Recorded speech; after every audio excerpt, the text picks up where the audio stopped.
we are announcing a massive expansion of a first-of-its-kind model of care for substance use disorder, trying to give them the tools they need to navigate their path to a productive, drug-free future. Flagler County is one of a dozen counties to receive $1.3 million in grants to implement a system of care that aims to stop fentanyl overdose deaths. Governor Ron DeSantis says the CORE, or Coordinated Opioid Recovery Network, will save lives. This is an approach that was pioneered in Florida, and this network will be able to streamline resources and break down barriers for those battling addiction. The three-prong approach to recovery includes, yes, the important rescue response that our EMTs do, and those people that are in medical stabilization and assessment of the individual patient, and long-term treatment so that they can live productive lives without constantly relapsing and staying on this hamster wheel of addiction. Flagler County has the 8th highest overdose death rate per capita in the state. Florida Surgeon General Joe Ladapo called addiction a heartbreaking problem. Ultimately, what you would want to do is be able to help people address the traumas, the stress responses that have led them to addiction, right? That's not the normal lives. And one day that will be the standard of care. I am certain of it. Until that day, what we have is the best evidence-based practices that exist currently for management of addiction. The practices work. The program is going to work. It is simple, powerful, effective. It connects people to what they need. Ladapo pledged the pilot program that first launched 2 years ago in Palm Beach County.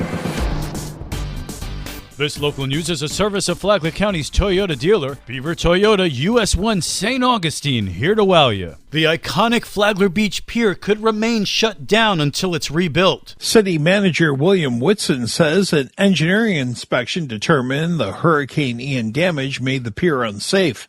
We all hate it, but it is in the name of safety that we're going to recommend to the commission that we begin closing it down for public operations, fishing, and that kind of thing. It was deteriorating before Ian hit. The pier had, over the years, taken a certain amount of what they refer to as scour, which means the removal of the sand on the ocean bottom. Ian just was so fierce of a storm that it just scoured out another 3 to 7 feet on top of what had been done already. And so the depths of the pilings are not substantial enough to hold the weight for large crowds or people fishing and other activities.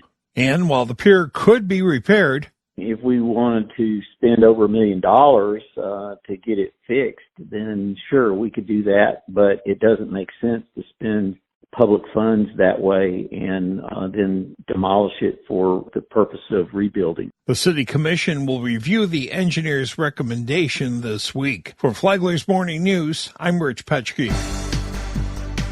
We're learning more about some notable arrests made recently in Flagler County. A man wanted by 3 different law enforcement agencies, another who exposed himself to a female server, 2 teens who sped away during a traffic stop that led to a fatal crash in western Flagler County are several of the arrest highlights over the weekend. Flagler County Sheriff Rick Staley. The weekends seem to be very busy lately in Flagler County. It's generally what occurs across the country. But I'm very proud of our deputy that handled all these calls with professionalism and made arrests when it was appropriate to keep our community safe. Sheriff Staley says from last Friday to Monday, deputies handled 925 calls with 257 traffic stops and 16 arrests made. For Flagler's Morning News, I'm Karen Johnson. Matanzas High School has an overall grade of B, while Flagler Palm Coast High School has a C. FPC Principal Bobby Bosserdette says strategic plans are being put in place to raise grades. With the number of struggling readers that we have, I want to pride ourselves and I want our campus to be known for how we provide supports to students with disabilities. Communication is huge. I think that's going to be big on everybody's campus as well. And I think you can see throughout our district that each school is making a conscious effort to engage parents in what's happening on our campuses and get them more involved to get feedback to be able to build better systems. When I think about social and emotional goals, you're looking at your student service team. What supports can we offer struggling students? Truancy is always being an issue here in our county. Kristen Bozeman, principal at Matanzas High School, tells WNZF staff, she's working to build connections between students and school to help curb truancy rates. Whether it's through the bowling team, whether it's through being part of our culinary program, whether it's being a part of the anime club or the chess club, the students that have a personal connection and a reason that they enjoy coming to school are the students that come to school. And it may not even be a club or a sport and activity. It could be a relationship with one of our staff members. And that's why that is so important. The student comes to school because they want to see their second period teacher. They want to see Mr. Zach, or they want to see Coach Manhart, because that person is invested in them. And that's really what we work on. From the WNZF Newsroom, I'm Amy Cherry. And now you're up to date on Flagler's Morning News. I'm Rich Carroll.